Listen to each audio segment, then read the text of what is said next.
Hello viewers, আসসালামু আলাইকুম। Welcome to my channel Julie's blog and cook.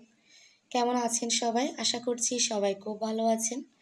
আলহামদুলিল্লাহ, মহান আল্লাহ তাআলার অশেষ রহমতে আমরাও খুব ভালো আছি। আজকের ভিডিওতে থাকছে আমার হাতে বানানো গরুর দুধের স্পেশাল চা, যেটা সবাই অনেক বেশি পছন্দ করে। আর সকাল থেকে দুপুর পর্যন্ত কি করেছি সবটাই। আশা করছি আজকের ভিডিওটি আপনাদের অনেক বেশি ভালো লাগবে। অনুরোধ করছি সম্পূর্ণ ভিডিওটি না টেনে দেখবেন। চলুন শুরু করা যাক। প্রতিদিনের মতো আজকেও সকাল সকাল উঠে কাজে লেগে গিয়েছি। সকালে উঠে যেসব কাজ থাকে সব কিছু করে রান্নাঘরে চলে এসেছি। রান্নাঘরে এসে সকালে নাস্তা বানিয়ে নিচ্ছি নুডলস।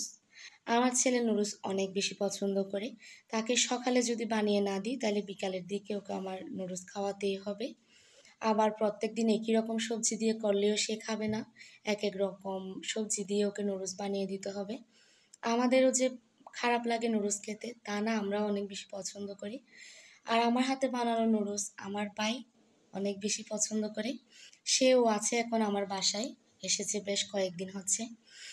যাই হোক, আমি এখানে আলাদা কোনো মশলা ব্যবহার করি না। যে মশলাগুলো নুডলসে দেওয়া থাকে শুধুমাত্র সেই মশলাগুলো দিয়ে খুব সুন্দর করে আমি নুডলসটা বানিয়ে নিয়েছি। মাশাআল্লাহ, অনেক বেশি মজা হয়েছে। শুধুমাত্র যখন আলাদা সবজি দেওয়া হয় তখন হালকা একটু লবণ আর অল্প পরিমাণ হলুদ দিয়ে দিই। তো নুডলস বানানো কমপ্লিট হয়ে গিয়েছে। এবার চলে এসেছি চা বানাতে। আমার হাতে স্পেশাল গরুর দুধের চা। আমি এখানে 5 কাপ মতো গরুর দুধ নিয়ে নিয়েছি। আমরা যেহেতু 4 জন মানুষ, তো এখানে সিদ্ধ হয়ে প্রায় 1.5 কাপ মতো কমে যাবে। বাকিটা আমার চায়ের জন্য প্রয়োজন। আমি খুব ভালো করে সিদ্ধ করতেছি। দেখেন, আগের থেকে একটু কমে এসেছে দুধের পরিমাণ, আর একটু ঘনও হয়ে গিয়েছে। আমি এখন এর মধ্যে দিয়ে দিব পরিমাণ মতো চা পাতা। তো চা পাতাটা দেওয়ার পর খুব ভালো করে সিদ্ধ করে নিতে হবে যতক্ষণ না কালার আসবে। চা পাতা দেওয়ার আগে এবং চা পাতা দেওয়ার পরে সিদ্ধ করার সময় একটা জিনিস খেয়াল রাখতে হবে, যাতে 1 কাপ বা 1.5 কাপের মতো কমে। এর থেকে বেশি কমলে কিন্তু চা তিতা হয়ে যায়। যাই হোক, খুব ভালো করে সিদ্ধ করে নিয়েছি। তৈরি হয়ে গিয়েছে আমার স্পেশাল চা। এখানে দিয়ে দিয়েছি চিনি। এখানে আমি আলাদা কোনো ধরনের পানি ব্যবহার করি নাই। যাই হোক, তারপর নিয়ে নিয়েছি কাপে। মাশাআল্লাহ, দেখেন কালারটা কত ভালো এসেছে। আপনাদের ভাইয়া, আমার ভাই অনেক বেশি পছন্দ করেছে আমার বানানো চাটা। তো আমি সব কিছু করে রান্নাঘর গুছিয়ে তারপর চলে এসেছি। আমার ছেলে নাকি বাইরে যাবে। আপনাদের ভাইয়া এবং আমার ভাই বাইরে যাবে বাজার করতে। সাথে আপনাদের ভাইয়ার অনেকগুলো কাপড় ছিল, আয়রন করতে নিয়ে যেতে হতো, সেগুলোও নিয়েছে আমার ভাই। ওর সাথে আমি দুষ্টুমি করতেছিলাম। আপনাদের ভাইয়া নিতে চেয়েছিল জামাগুলা, কিন্তু ও বলতেছে না, আপনাকে নিতে হবে না, আমি নিই। তো ওরা চলে যাচ্ছে। আর আপনাদের ভাইয়া বের হওয়ার সময় আমাদের ছেলে প্রচণ্ড কান্না করে, যার কারণে ওকে না নিয়ে একদমই থাকা যায় না। প্রত্যেকদিন ওকে ঘুরতে নিয়ে যেতে হয়। ওরা যাওয়ার পর আমি রান্নাঘরে চলে এসেছি দুপুরের জন্য রান্না করে নিব। আমি এখানে মাছ নিয়ে নিয়েছি, এগুলা ফ্রাই করব আর আলু ভর্তা করে নিব।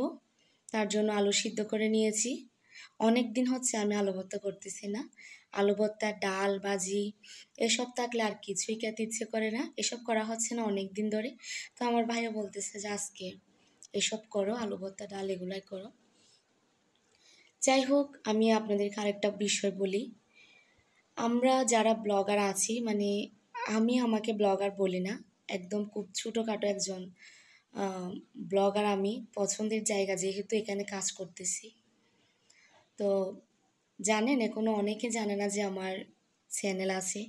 আমার বাবার বাড়িতে সবাই জানে, আমার বেশ কয়েকজন আত্মীয় স্বজন জানে, আমার নানুর বাড়িতে। বাড়তি কেউ জানে না, আমার শ্বশুর বাড়িতে কেউ জানে না। কারণ ভয় লাগে কখন কি বলবে না বলবে। তাই জন্য আপনাদের ভাইয়া কিন্তু প্রথমে সাপোর্ট করতো না, এখন কিন্তু সাপোর্ট করে।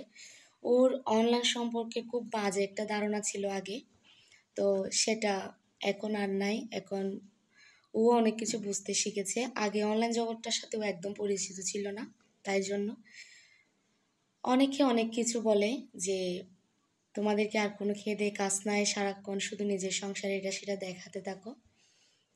আমরা কিন্তু সব কাজ করার পর এই ভিডিওগুলো করি। রান্নাবান্না করার সময় ভিডিও করি, আর সব কাজকর্ম শেষে আমরা ভিডিও এডিট করি। আমরা কিন্তু কোনো কাজকর্ম না করে ভিডিও নিয়ে পড়ে থাকি না সারাক্ষণ। আমাদের অনেক কাজ আছে, বরং আমরা যারা একা সংসার করি বা একা থাকি তাদের কিন্তু আরও বেশি কাজ। এমন অনেক মানুষ থাকে যারা সব সময় অন্যের গীবত করার জন্য প্রস্তুত হয়ে থাকে। তাদের আর কোনো কাজ নাই, তারা সব সময় চিন্তা করে অন্যকে কিভাবে খারাপ বলা যায়, অন্য সম্পর্কে কিভাবে বাজে ধারণা করা যায়, শ্বশুর বাড়িতে গিয়ে বা বাবার বাড়িতে গিয়ে বা আত্মীয় স্বজনকে কীভাবে তাদের মেয়ে কিংবা তাদের বউয়ের সম্পর্কে খারাপ একটা ধারণা দেওয়া হয়, সেগুলো করার জন্য অনেক মানুষ প্রস্তুত হয়ে থাকে। তো আসলে সেই সব নিয়ে আমার কোনো মাথা ব্যথা নাই। আমার আম্মা একটা কথা বলে, সেটা হচ্ছে যদি কেউ আমাদের কথা বলে শান্তি পায়, আমাদের কথা বলে যদি কারোর ভালো লাগে তাহলে লাগুক, তাতে আমাদের সমস্যা কি? তাদেরই সমস্যা। বরং আমাদের দেখে তারা জেলাস ফিল করে, আমাদের দেখে তারা মোটেও সহ্য করতে পারে না, এটা আম্মু সবসময় বলতো। তো যাই হোক, আপনাদের সাথে অনেক কথাই বলেছি, কথা বলতে বলতে অনেক কাজও করে নিয়েছি। আমার আলু ভর্তা করা হয়ে গিয়েছে, শুধু তেলে দেওয়া বাকি। আর ডালও রান্না করা কমপ্লিট হয়ে গিয়েছে। তারপর মাছ ফ্রাই করতে চলে এসেছি। আমি কিন্তু মাছ ফ্রাইয়ের মধ্যে একদম অতিরিক্ত কোনো মশলা ব্যবহার করি না। অল্প পরিমাণ লবণ, হলুদ, ধনে, মরিচ এইসব দিয়ে আমি মাছটা তেলে দিয়ে দিই। তো কমপ্লিট হয়ে গিয়েছে আমার মাছ ফ্রাই করা। মাশাআল্লাহ, কালারটা খুব ভালো এসেছে। তারপর আপনাদের ভাইয়া বাজার থেকে চলে এসেছে, বেশি কিছু নিয়ে আসে না, আগে বাজার করা হয়েছিল।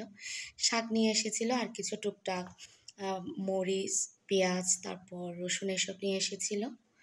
তো এই হচ্ছে আমাদের সংসার। আমরা সংসারে সব কিছু গুছিয়ে সংসারে সব কিছু করার পর আমরা আমাদের কাজটা করি। এটা হচ্ছে আমাদের শখের একটা কাজ।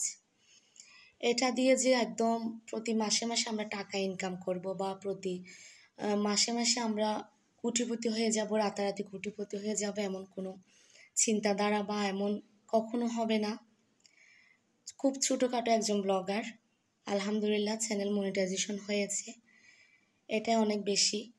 চ্যানেল মনিটাইজেশন হওয়া মানে যে অনেক বড় হয়ে যাওয়া, সেটা কিন্তু একদমই না। অনেকে মনে করে ওর তো চ্যানেল মনিটাইজেশন হয়ে গিয়েছে, তাহলে সে একটা ভিডিও থেকে অনেক টাকা ইনকাম করতেছে। এসব কিন্তু একদমই মিথ্যে কথা ভাই। যারা এসব কথা বিশ্বাস করেন, যারা অন্যের কথা শুনে একটা খারাপ ধারণা পোষণ করেন মনে, তারা কিন্তু একদমই ভালো মানুষ না, যেটা আমি মনে করি। যাই হোক, হয়তো এমনটা অনেকের সাথে ঘটে আসতেছে। আপনাদের সাথে আজকে অনেক কথাই বললাম, আমার মনের অনেক কথা শেয়ার করলাম। আসলে আপনারা তো আমার পরিবারের মতো, আপনারা তো আমার সব। আপনারা সহযোগিতা করেছেন বলে আজকে এত দূরে আসতে পেরেছি, এ আর কি। তো সবাই ভালো থাকবেন, সুস্থ থাকবেন, আমাদের জন্য দোয়া করবেন। আমার পরবর্তী ভিডিও দেখার আমন্ত্রণ জানিয়ে আজকের ভিডিও এখানে শেষ করছি। আল্লাহ হাফেজ, আসসালামু আলাইকুম।